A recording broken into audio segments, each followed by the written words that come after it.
search thrift stores, Goodwills, garage sales, and more for possible treasures. Then I decide whether to purchase or pass. Watch what I do and decide for yourself. Would you buy it? So this was my first stop, a reuse at thrift store.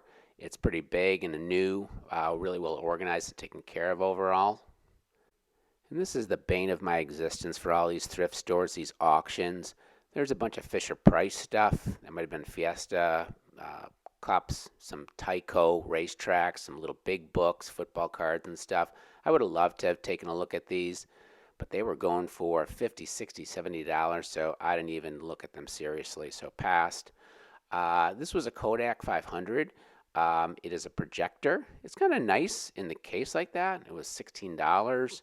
I have one, so I didn't need another one, and it just didn't seem to be worth that much. And again, huge and big and electronic, hard to pack up and sell. So I passed. But love the name Brownie and Kodak, so it was cool to see.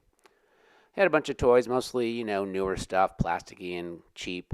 I did see these. These are Construx from Fisher-Price.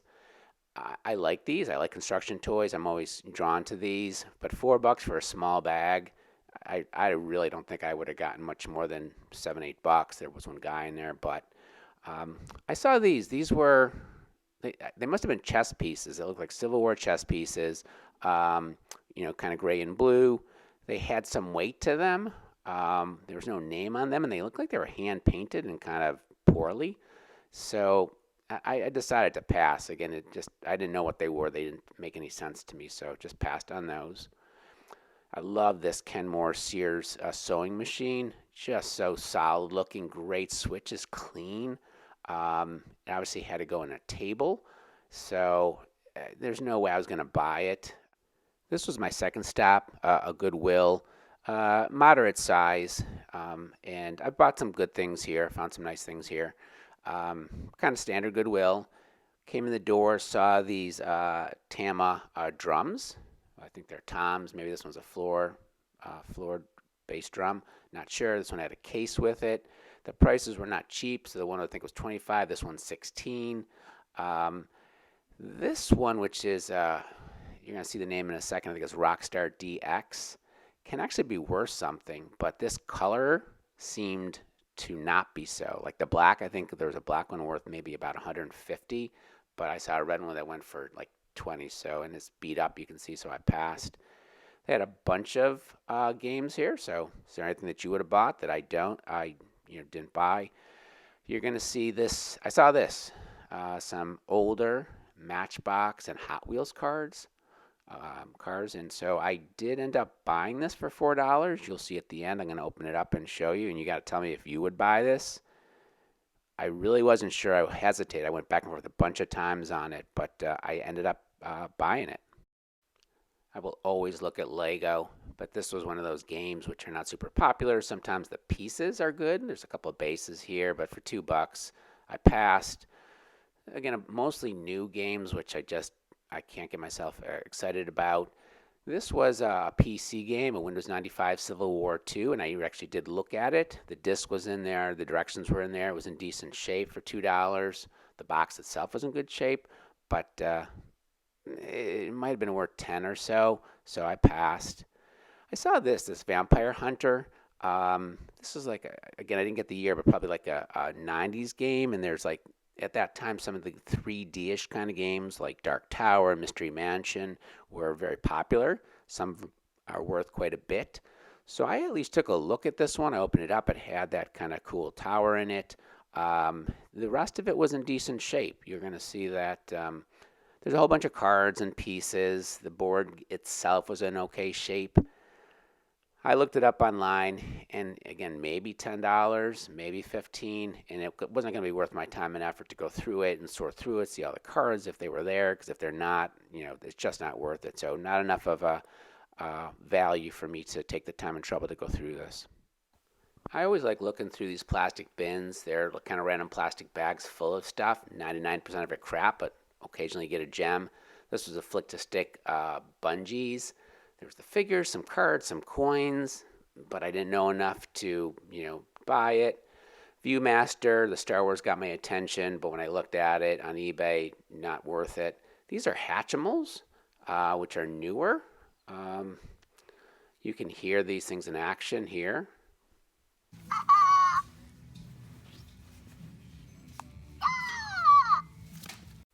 I wasn't sure about these. I thought, what if these are kind of like the first version of them before they got popular?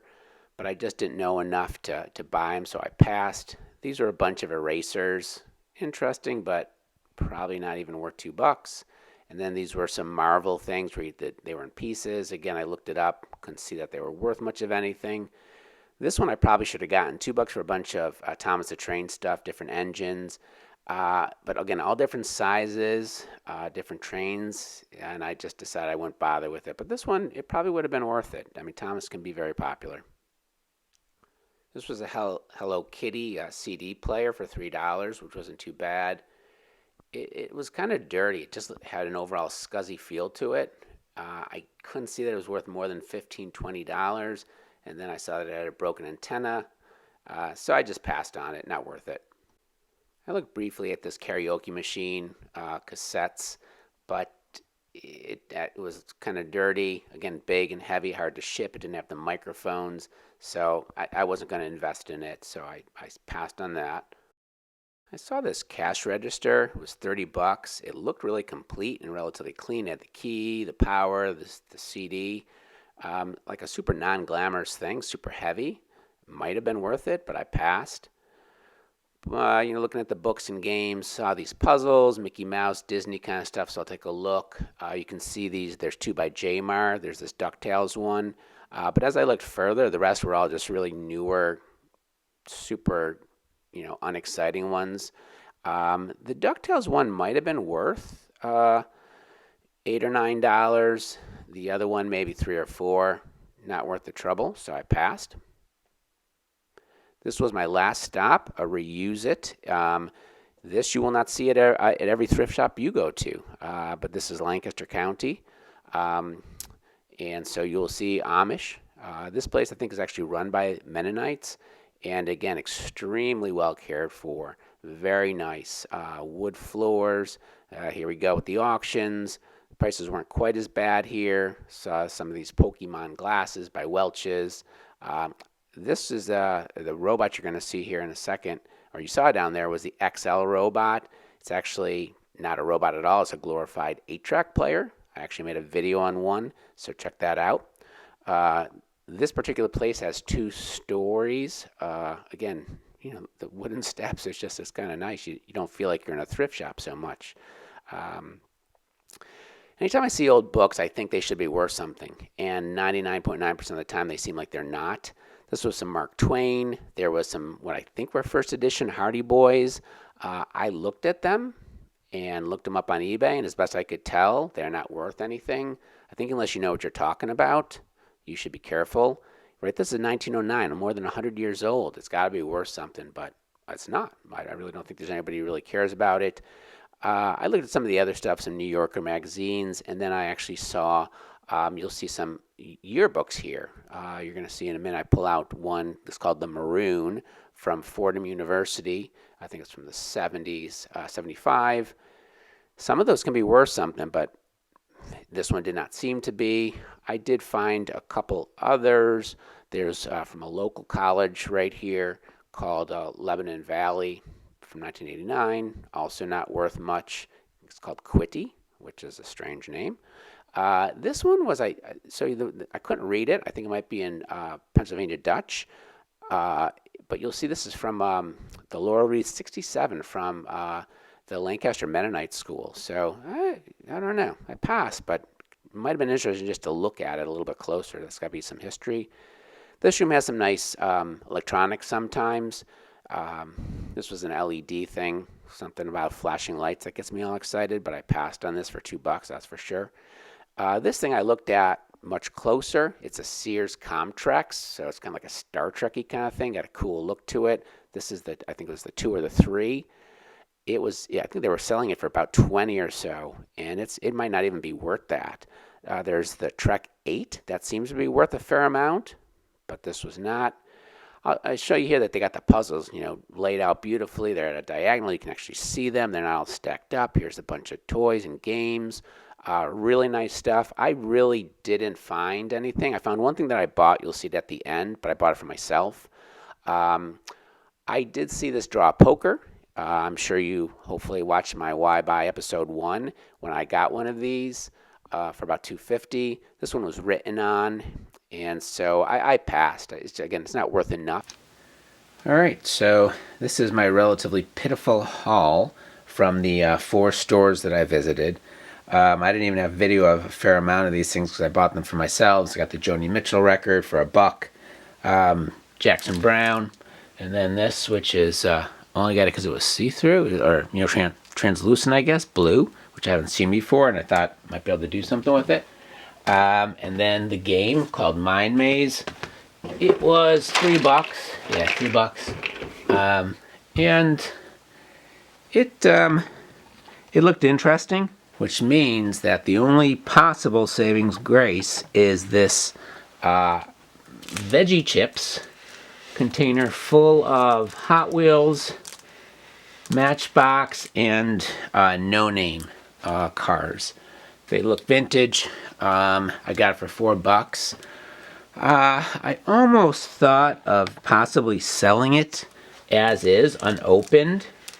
Taking pictures of the outside and seeing if I could get some people interested with what they think might be in there. All right, so I'm going to open it up to the subtle sounds of Jackson Browne, Lawyers in Love, in the background. You might be able to hear it. And let's see if I get my $4 worth, and if I somehow am lucky enough to even make some money. Again, if I was guessing, I would say no. I don't think there's going to be anything great in here. I didn't see any like red line Hot Wheels or anything that I know would make it worth it, though I am not an expert for sure. And then there's a lot.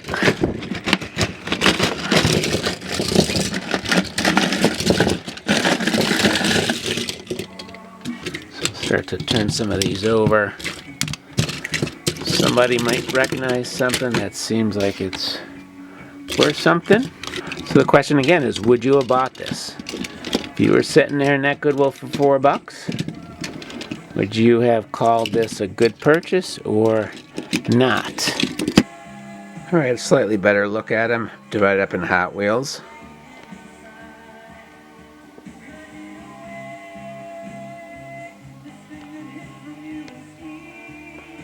And the Matchbox. So there are more Hot Wheels than Matchbox. They seem to be from the 80s and 90s. There's 2 of these, I don't know, Maisto or something. And then some kind of no-name crap ones. So, and they're really beat up. This one's got a bunch of Play-Doh jammed in there. Alright, so I've gone through a bunch of them. Not all. These 3 might be worth a little something. They're the oldest, from the 70s. This is, what is it, 74. That's kind of a cool car, actually. This one glows in the dark a little bit. And it is 1974 as well. This with the Play-Doh in it is 86. So, I'm going to sell these as a lot. I'll start it at like a relatively cheap price and see if anybody bites. I'll do the same thing for the Matchbox. There's 1 or 2 that might be worth, $4 or $5. Most are worth $1 or $2 if I'm lucky. With the bad condition they're in, they're not much. So, I'll probably sell them as 2 lots. Because I don't know. I don't know if Hot Wheel people buy Matchbox and vice versa. So, yeah, it was fun.